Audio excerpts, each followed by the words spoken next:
നമ്മൾ പശു വളർത്തുന്ന ഫാമുകളിലും വീടുകളിലൊക്കെ ഇങ്ങനെ ഒരു സാധനം കണ്ടിട്ടുണ്ടാവൂല്ലേ നമ്മൾ, അതായത് ഡോക്ടർമാരെ ലൈമാരൊക്കെ ഇഞ്ചക്ഷൻ, അതായത് ഈ കുത്തിവെപ്പ് കൃത്രിമ ബീജസങ്കലനം ചെയ്തതിന് ശേഷം ഇങ്ങനൊരു ട്യൂബ്, നമ്മൾ ഈ ജ്യൂസൊക്കെ കുടിക്കുന്ന ടൈപ്പ് ഒരു ട്യൂബ്, ഒരു സ്ട്രോ എന്ന് പറയും. ഈ സ്ട്രോ നമ്മൾ സാധാരണ രീതിയിൽ അവർ ഇഞ്ചക്ഷൻ ചെയ്ത് കഴിഞ്ഞ് കഴിഞ്ഞാൽ ഒന്നുമില്ലെങ്കിൽ ചാണകക്കുഴിയിലോ അല്ലെങ്കിൽ സൈഡിലോ ഇട്ടിട്ട് പോവുക ചെയ്യുക.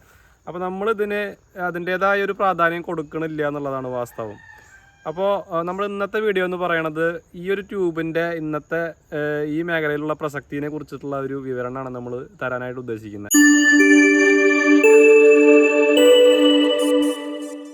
നമ്മുടെ ഇന്നത്തെ കേരളത്തിലെ ഈ ഒരു ക്ഷീരമേഖലയുടെ പ്രധാന പ്രതിസന്ധി എന്ന് പറയുന്നത് നല്ല ക്വാളിറ്റി ഉള്ള കിടാരികൾ, അതായത് നല്ല പശുക്കുട്ടികളുടെ ഉൽപ്പാദനത്തിൻ്റെ ഒരു അപര്യാപ്തതയാണ് കണ്ടുവരുന്നത്. അപ്പോൾ നമ്മൾ സാധാരണയായിട്ട് ചെയ്യുമ്പോൾ ഇത്തരം ബീജങ്ങൾ ചെയ്യുമ്പോൾ ആ ബീജത്തിൻ്റെ ക്വാളിറ്റി അല്ലെങ്കിൽ അതിൻ്റെ പെഡിഗ്രി, അതായത് അതിൻ്റെ ഒരു സയർ ഡയറക്ടറി നമ്മൾ അതിനെക്കുറിച്ച് അതിൻ്റെ പിന്നിലുള്ള വശം കാര്യമായിട്ട് ശാസ്ത്രീയമായിട്ട് അന്വേഷിക്കാറില്ല എന്നുള്ളതാണ്. അപ്പോൾ ഓരോ സ്ട്രോക്കും അതിൻ്റെ മുകളിൽ ഓരോ കോഡും കാര്യങ്ങളൊക്കെ ഉണ്ട്. അപ്പോൾ അത് ഞാൻ വീഡിയോയിൽ പറയാം, എന്താണ് ആ കോഡിലൂടെ ഉദ്ദേശിക്കുന്നത് എന്നുള്ള കാര്യങ്ങളൊക്കെ ഞാൻ വീഡിയോയിൽ വ്യക്തമായിട്ട് പറയുന്നുണ്ട്.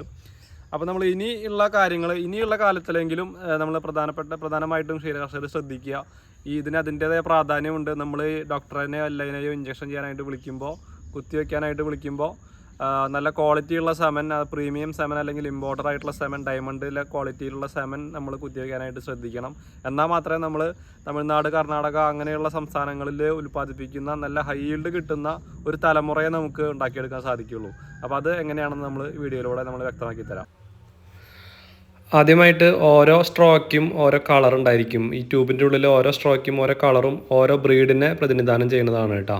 അപ്പോൾ അതിൽ ഓരോന്നായിട്ട് നമുക്ക് നോക്കാം. ഓരോ സ്ട്രോയുടെ, അതായത് ഗ്രേ കളറിലുള്ള സ്ട്രോ ആണെങ്കിൽ അത് ബൊഫല്ലോ, എരുമേനെ ആണ് കാണിക്കുന്നത്, എരുമയുടെ ബീജാണെന്നാണ് മനസ്സിലാക്കുക.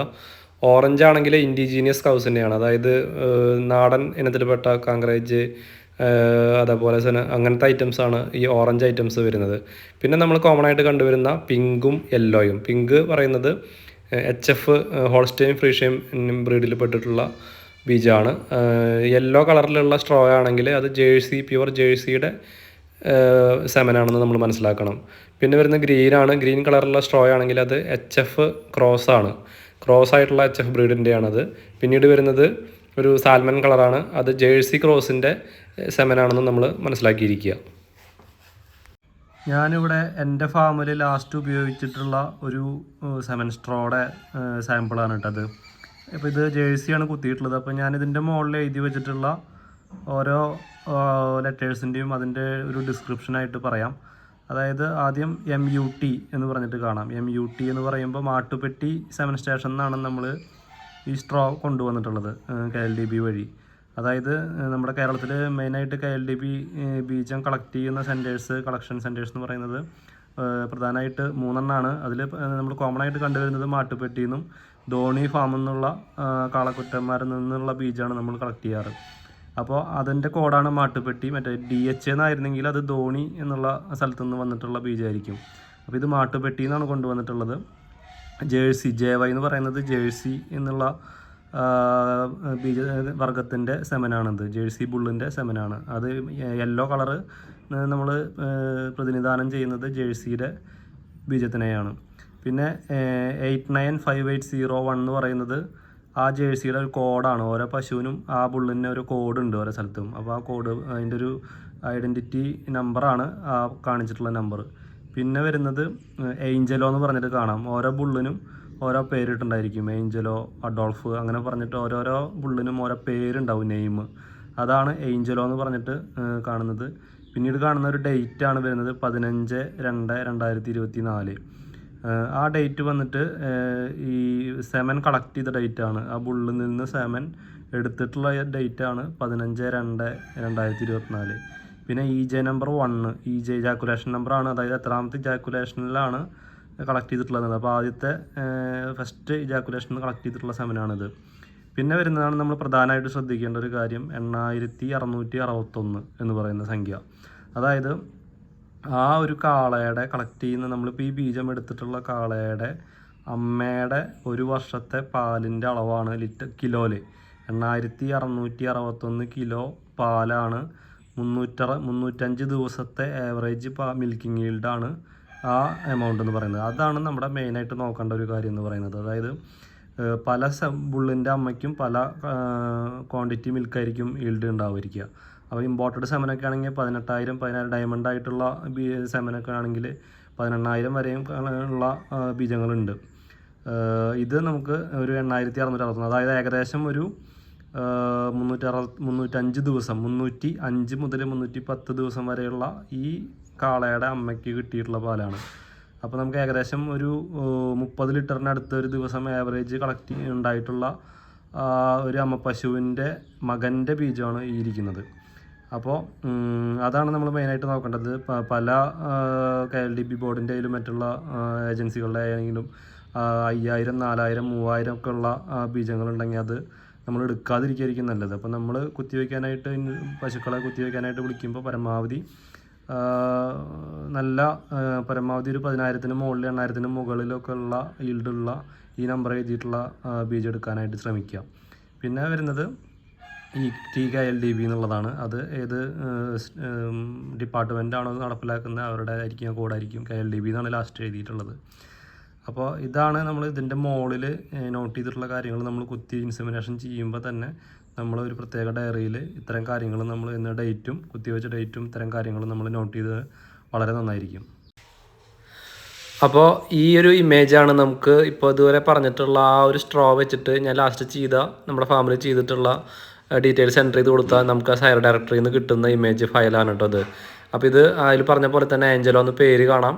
അതേപോലെ സയർ എന്ന് പറഞ്ഞു കഴിഞ്ഞാൽ അതിൻ്റെ ഇതിൻ്റെ ഫാദറാണ്, അച്ഛനാണ് ഉദ്ദേശിക്കുന്നത്. അതിൻ്റെ കോഡ് നമ്പർ ഉണ്ട്. ഡാം അമ്മ, ഈ ബുള്ളിൻ്റെ അമ്മയുടെ നമ്പർ ഉണ്ട്. ഡാംസ് മിൽക്ക് ഈൽഡ്, ആ എത്ര മിൽക്ക് കഴിഞ്ഞ വർഷം കിട്ടി എന്നുള്ളതാണ് അതിൽ കൊടുത്തിട്ടുള്ളത്. അപ്പോൾ ഇങ്ങനെയാണ് നമുക്ക് ഇതുപോലെ സെർച്ച് ചെയ്ത് കഴിഞ്ഞാൽ നമുക്ക് ഫയലായിട്ട് കിട്ടുക കേട്ടോ. നമ്മളിപ്പോൾ നല്ലൊരു സ്ട്രോ അല്ലെങ്കിൽ നല്ലൊരു ബീജം തിരഞ്ഞെടുക്കാനായിട്ട് ഞാൻ ഏറെക്കുറെ കാര്യങ്ങൾ പറഞ്ഞു തന്നു. ഇനി നമുക്ക് ചെയ്യാനുള്ളത്, ഇത് കുത്തിവെക്കുന്ന ഒരു ശാസ്ത്രീയമായ രീതിയുണ്ട്. സാധാരണ രീതിയിൽ നമ്മൾ കേരളത്തിൽ കൂടുതലും കണ്ടുവരുന്നത്, പ്രത്യേകിച്ച് മൃഗാശുപത്രികളിൽ നമ്മൾ വിളിക്കുമ്പോൾ, വീട്ടിൽ വന്ന് ചെയ്യുമ്പോൾ അല്ലെങ്കിൽ ഫാമുകളിൽ വന്ന് ചെയ്യുമ്പോൾ അവർ ചെയ്യുന്നത് എന്താണെന്ന് വെച്ച് കഴിഞ്ഞാൽ, ഒരു ജ്യൂസ് കുപ്പിയോ അല്ലെങ്കിൽ ചെറിയൊരു കുപ്പിയിൽ വെള്ളം ഒഴിച്ച് അതിൽ നമ്മൾ ഈ ക്രയോക്യാൻ എടുത്തിട്ടുള്ള സ്ട്രോ ഇട്ടിട്ട് ഈ ബീജത്തിൻ്റെ സ്ട്രോ ഇട്ട് കൊണ്ടുവന്ന് അവർ പരമാവധി മറ്റുള്ള സ്ഥലങ്ങളിൽ ചികിത്സകളും കാര്യങ്ങളൊക്കെ 4-5 റൗണ്ട് കഴിഞ്ഞ് ഒരുപാട് ലേറ്റ് ആയിട്ടാവും ആ ബീജമായിട്ട് ബാഗിൽ നമ്മുടെ വീട്ടിലേക്ക് എത്തിച്ചേരുന്നത് കുത്തിവയ്ക്കാനായിട്ട്. അപ്പോഴേക്കും ഈ ബീജത്തിൻ്റെ ഒരു വാലിഡിറ്റി അല്ലെങ്കിൽ ഒരു കാലാവധി എന്ന് പറയും, ബീജത്തിൻ്റെ ലൈഫ് പീരീഡ് ഇത്ര ഷെൽഫ്, അതായത് ക്രയോക്യാൻ പുറത്തെടുത്ത് കഴിഞ്ഞ് കഴിഞ്ഞാൽ ഇത്ര സമയമാണ് അതിൻ്റെ ലൈഫ് പീരീഡ്, ആക്റ്റീവായിട്ട് നിൽക്കുന്ന പീരീഡ് കിട്ടുള്ളൂ. ശരിക്കും ശാസ്ത്രീയമായിട്ട് പറയുന്നത്, ഞാൻ മനസ്സിലാക്കിയെടുത്തോളം, ഈ ക്രയോക്യാൻ എടുത്ത് അരമണിക്കൂറിനുള്ളിൽ ഈ ബീജം പശുവിൻ്റെ യൂട്രസിൽ കുത്തി വയ്ക്കണം എന്നുള്ളതാണ്. അതായത് ലിക്വിഡ് നൈട്രജൻ -, ഇത്ര ഡിഗ്രി എന്നുള്ള ആ ഇതിന് എടുത്തിട്ട് നമ്മൾ സാധാരണ ഇളം ചൂടുവെള്ളം, അതായത് ഒരു 36 മുതൽ 37 ഡിഗ്രിയിലുള്ള ചൂടുവെള്ളത്തിലിട്ട് ഒരു 30 സെക്കൻഡ് ഇട്ട് വെച്ച് കഴിഞ്ഞാൽ അതിലുള്ള ബീജം ആക്റ്റീവായി അപ്പോൾ തന്നെ നമ്മൾ ഇത് കുത്തിവെക്കാനായിട്ട് ആ ടൈമിങ് കറക്റ്റ് കീപ്പ് ചെയ്യണം എന്നുള്ളതാണ്. അപ്പോൾ ഇവിടെ സംഭവിക്കുന്നത് എന്താ വെച്ച് കഴിഞ്ഞാൽ, നമ്മുടെ കേരളത്തിലെ പശുക്കൾ ചെന പിടിക്കാതിരിക്കാനുള്ള പ്രധാനപ്പെട്ട ഒരു വിഷയം എന്ന് പറയുന്നത് ഇതാണ്. ഇതുപോലുള്ള സമ്പ്രദായത്തിൽ നമ്മൾ കൊണ്ടുവന്നിട്ട് അശാസ്ത്രീയമായിട്ടുള്ള കുത്തിവെപ്പ് രീതി, അത് ആ ടൈമിങ് കറക്റ്റ് ആ പ്രോട്ടോക്കോൾ പാലിക്കാതെയാണ് നമ്മൾ പലരും എല്ലാവരും ഡോക്ടർമാരായാലും കൂടി ഇത് കൊണ്ടുവന്ന് ചെയ്യുന്നത്. അപ്പോൾ നമ്മൾ ഇത് ഒരിക്കൽ നമ്മൾ ഈ ക്രയോക്യാനിൽ ബീജം എടുത്തു കഴിഞ്ഞാൽ പിന്നെ ഒരിക്കലും അത് തിരിച്ച് അതിലിടാൻ പറ്റില്ല. അതുകൊണ്ട് തന്നെ നമ്മൾ ആ ബീജം ക്രയോക്യാൻ എടുത്തു കഴിഞ്ഞാൽ പിന്നെ അത് എങ്ങനെയായാലും, ഇപ്പോൾ നമ്മൾ കർഷകരെ സംബന്ധിച്ചിടത്തോളം പശുവിന് ഹീറ്റ് ഉണ്ടെങ്കിലും ഇല്ലെങ്കിലും, ഓവുലേഷൻ ഉണ്ടെങ്കിലും ഇല്ലെങ്കിലും അത് കുത്തി വെച്ചിട്ട് ഒരു പൂവുള്ളൂ എന്തായാലും. ആ കാര്യത്തിൽ തർക്കമില്ല. എടുത്തു കഴിഞ്ഞാൽ പിന്നെ ഇത് ചെയ്യാൻ പറ്റില്ല എന്ന് പറഞ്ഞാൽ ഒരിക്കലും പോവില്ല.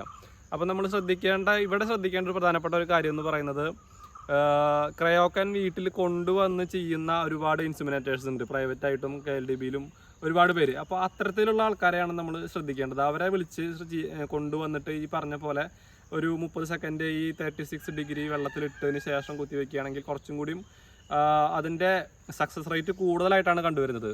അപ്പോൾ അത്തരത്തിലുള്ള ആൾക്കാരെ വിളിക്കാനായിട്ട് നമ്മൾ പരമാവധി ശ്രമിക്കുക. ഞാനൊരു പ്രത്യേക വിഭാഗത്തെയോ അല്ലെങ്കിൽ ഒരു ഗവൺമെൻറ്റിനെയോ കുറ്റപ്പെടുത്തിയിട്ടല്ല പറയുന്നത്. ഇതാണ് ഇതിൻ്റെ പിന്നിലുള്ള ശാസ്ത്രീയത എന്ന് നാം മനസ്സിലാക്കിയതിന് ശേഷമാണ് പറയുന്നത്. അപ്പോൾ പരമാവധി ക്രയോക്യാൻ കൊണ്ടുവന്നിട്ട് നമ്മുടെ വീട്ടിൽ കൊണ്ടുവന്ന് ചെയ്യുന്ന ഒരുപാട് ഇൻസിമിനേറ്റേഴ്സ് നമ്മുടെ ചുറ്റുവട്ടത്തുണ്ട്. നമുക്ക് അത് അന്വേഷിച്ചാൽ നമുക്ക് കിട്ടും. അപ്പോൾ അത്തരത്തിലുള്ളവരെ കുത്തിവയ്ക്കാനായിട്ട് വിളിക്കുക. എത്രയും പെട്ടെന്ന് ചെന പിടിപ്പിച്ചെടുക്കാനായിട്ട് നമ്മൾ ശ്രമിക്കുക. നമ്മുടെ ഈ സ്ട്രോക്ക് പുറത്ത് കാണുന്ന ഓരോ കോഡ് ഭാഷയുണ്ടല്ലോ, അപ്പോൾ ആ ഭാഷ നമുക്ക് അതിൻ്റെ കോഡ് അല്ലെങ്കിൽ ആ പേര് വെച്ചിട്ട് നമ്മൾ ഗൂഗിൾ ഓൺലൈനിൽ നോക്കിക്കഴിഞ്ഞാൽ KLDB ആണെങ്കിൽ KLDB സയർ ഡയറക്ടറി അല്ലെങ്കിൽ NDDB ആണെങ്കിൽ NDDB സയർ ഡയറക്ടറി എന്ന് അടിച്ചു കഴിഞ്ഞാൽ ബുൾ ഡീറ്റെയിൽസ് എന്തെങ്കിലും അടിച്ചു കഴിഞ്ഞാൽ ഫസ്റ്റ് സെർച്ച് എഞ്ചിനിൽ തന്നെ ഇതിൻ്റെ ഡീറ്റെയിൽസ് വന്നിട്ടുണ്ടായിരിക്കും. PDF ഫയലോ കാര്യങ്ങളൊക്കെ ആയിട്ട്. അപ്പോൾ അത് നമ്മൾ സേവ് ചെയ്ത് വെക്കാം, അല്ലെങ്കിൽ ഓൺലൈനായിട്ട് ചെക്ക് ചെയ്യാൻ പറ്റും. അപ്പോൾ നമ്മൾ ചെയ്യുന്ന ആ ബുള്ളിൻ്റെ ഡീറ്റെയിൽസ് അതിൽ എൻ്റർ ചെയ്ത് കൊടുത്തു കഴിഞ്ഞാൽ അതിൻ്റെ പെഡിഗ്രി കംപ്ലീറ്റ് നമുക്ക് ഡീറ്റെയിൽസ് കിട്ടും. ആ ഡയറക്ടറിയിൽ അതിൻ്റെ ആ ബുള്ളിൻ്റെ അമ്മയ്ക്ക് ഇത്ര ഈൽഡ് ഉണ്ടായിരുന്നു കഴിഞ്ഞ ലാക്ടേഷനിൽ, അതുപോലെ ആ ബുള്ളിന് എത്ര വയസ്സായി, ആ ബുള്ളിൻ്റെ ഡേറ്റ് ഓഫ് ബർത്ത്, ബുള്ളിൻ്റെ ഫോട്ടോ, ബുള്ളിൻ്റെ പേര്, കംപ്ലീറ്റ് കാര്യങ്ങൾ നമ്മൾ അതിൽ കാണിച്ചിട്ടുണ്ടായിരിക്കും. അപ്പോൾ നമ്മൾ പരമാവധി അതിൻ്റെ ഹിസ്റ്ററി ഇന്നതാണെന്ന് അറിഞ്ഞിട്ട് നമ്മുടെ കയ്യിലുള്ള പശുവിനെ സാധാരണ രീതിയിൽ കണ്ടുവരുന്നത് പെട്ടെന്നൊരു റിസൾട്ട് ഉണ്ടാക്കിയെടുക്കണമെങ്കിൽ ഒരു 20 ലിറ്ററിന് മുകളിൽ നമ്മുടെ കയ്യിൽ തള്ളപ്പശു, അതായത് കുത്തിവയ്ക്കാൻ പോകുന്ന പശുവിന് ഒരു 20 ലിറ്റർ പാല് കിട്ടുന്ന പശുവാണെങ്കിൽ അതിന് നല്ല പ്രീമിയം സമയം കുത്തിവെച്ച് കഴിഞ്ഞാൽ അതിലുണ്ടാകുന്ന കുട്ടികൾക്ക് നല്ല ഈൽഡ്, നല്ല പ്രൊഡക്ഷൻ ഉണ്ടായിട്ടാണ് നമ്മൾ കണ്ടുവരുന്നത്. നേരെ മറിച്ച് ഓൾറെഡി നല്ല നാടൻ ഇതിലാണെങ്കിൽ നമ്മൾ കുത്തിവെച്ച് കഴിഞ്ഞാൽ വിചാരിച്ച അത്ര ഒരു റിസൾട്ട് കിട്ടില്ല. അപ്പോൾ അങ്ങനെയാണെങ്കിൽ അതിൻ്റെ കുട്ടിക്ക് ഉണ്ടായി പിന്നെ ഒരു 2 തലമുറ നമ്മൾ മുന്നിൽ കണ്ടിട്ട് വേണം നമ്മുടെ കയ്യിൽ ചെറിയ പശുക്കളാണുള്ളതെന്ന് വെച്ച് കഴിഞ്ഞാൽ നമുക്കത് ചെയ്യാനായിട്ട്. എങ്കിൽ കൂടിയും നമുക്ക് ലോങ് ടൈമിൽ ചിന്തിക്കുമ്പോൾ എപ്പോഴും നമ്മൾ നല്ല പ്രീമിയം സമനം, നല്ല ഇമ്പോർട്ടൻ്റ് ആയിട്ടുള്ള സമനം കുത്തിവെക്കാനായിട്ട് പരമാവധി ശ്രമിക്കണം നമ്മൾ കർഷകർ. നമ്മൾ കുത്തിവയ്പ്പിന് വേണ്ടിയിട്ട് ഹീറ്റ് കണ്ടു കഴിഞ്ഞാൽ ഡോക്ടറേനെയോ എല്ലാതിനെയോ വിളിക്കുമ്പോൾ നമ്മൾ പറയണം അങ്ങോട്ട് നമുക്ക് നല്ല പ്രീമിയം സമയം, നല്ല ക്വാളിറ്റിയുള്ള പ്യുവർ HF അല്ലെങ്കിൽ അങ്ങനെ ആ രീതി ബുള്ളിൻ്റെ അമ്മയ്ക്ക് പരമാവധി ഈൽഡ് കിട്ടിയിരുന്ന, അതേപോലെ അസുഖങ്ങൾ കുറവുള്ള പല കാര്യങ്ങളും ഉണ്ട്. അത് നമ്മൾ ആ ഡയറക്ടർ നോക്കിക്കഴിഞ്ഞാൽ കിട്ടും. അപ്പോൾ പരമാവധി അവരുടെ കയ്യിൽ ഏത് സെമൻ ലിസ്റ്റാണ് ഉള്ളത്, അതായത് ആ ക്രയോക്കാൻ്റെ മുകളിൽ ഒരു ലേബൽ ഉണ്ടാവും, ഒരു കോഡ് ഉണ്ടാവും, ആ നമ്പർ ഐഡൻറ്റിഫിക്കേഷൻ നമ്പർ ഉണ്ടായിരിക്കും. അപ്പോൾ ആ നമ്പർ വെച്ചിട്ട് നമ്മുടെ സെർച്ച് ചെയ്ത് കഴിഞ്ഞാൽ ഇന്ന ബുൾസിൻ്റെ സെമനാണ് ആ നമ്മുടെ അടുത്തുള്ള മൃഗാശുപത്രിയിലുള്ളതെന്ന് നമുക്ക് മനസ്സിലാക്കാൻ സാധിക്കും. അല്ലെങ്കിൽ വരുന്നത് ആരാണോ അവരുടെ ക്രയോക്കാനിലുള്ളതെന്ന് നമുക്ക് മനസ്സിലാക്കാൻ സാധിക്കും. അപ്പോൾ അതിൽ നിന്ന് നമ്മൾ പറയണം പരമാവധി നല്ല ഈൽഡുള്ള, അസുഖങ്ങൾ കുറവുള്ള ബുള്ളിൻ്റെ സെമനായിട്ടാണ് നമുക്ക് ചെയ്യാനായിട്ട് താല്പര്യം എന്ന് പറഞ്ഞിട്ട് പ്രത്യേകം മെൻഷൻ ചെയ്തിട്ട് തന്നെ പറഞ്ഞ് നമ്മൾ കൊണ്ടുവരിക്കാനായിട്ട് ശ്രമിക്കണം. നിങ്ങളെൻ്റെ വീഡിയോ യൂട്യൂബിലാണ് കാണുന്നതെങ്കിൽ ലൈക്ക് ചെയ്യാനും ഷെയർ ചെയ്യാനും സബ്സ്ക്രൈബ് ചെയ്യാനും മറക്കരുത്. അതുപോലെ ഒരുപാട് കർഷക സുഹൃത്തുക്കൾ നിങ്ങൾക്കുണ്ടെങ്കിൽ ഇതുപോലെയുള്ള കുറേ കാര്യങ്ങൾ അവബോധമില്ലാതെ അല്ലെങ്കിൽ അറിയാതെ പോകുന്നുണ്ട്. അപ്പോൾ ഇത്തരം കാര്യങ്ങൾ നമ്മൾ സോഷ്യൽ മീഡിയയിലൂടെ പരമാവധി നിങ്ങളുടെ സുഹൃത്തുക്കളിലേക്ക് ഷെയർ ചെയ്ത് എത്തിക്കാനായിട്ട് ശ്രമിക്കുക. അതേപോലെ ഫേസ്ബുക്കിലാണ് നിങ്ങൾ എൻ്റെ വീഡിയോ കാണുന്നതെങ്കിൽ പേജ് ഫോളോ ചെയ്യുക. അപ്പോൾ ഒരുപാട് സ്നേഹത്തോടെ ഇതുപോലെയുള്ള വിജ്ഞാനപ്രദമായ മറ്റൊരു വീഡിയോയുമായിട്ട് നമുക്ക് വീണ്ടും കണ്ടുമുട്ടാം. അതുവരേക്കും ബൈ.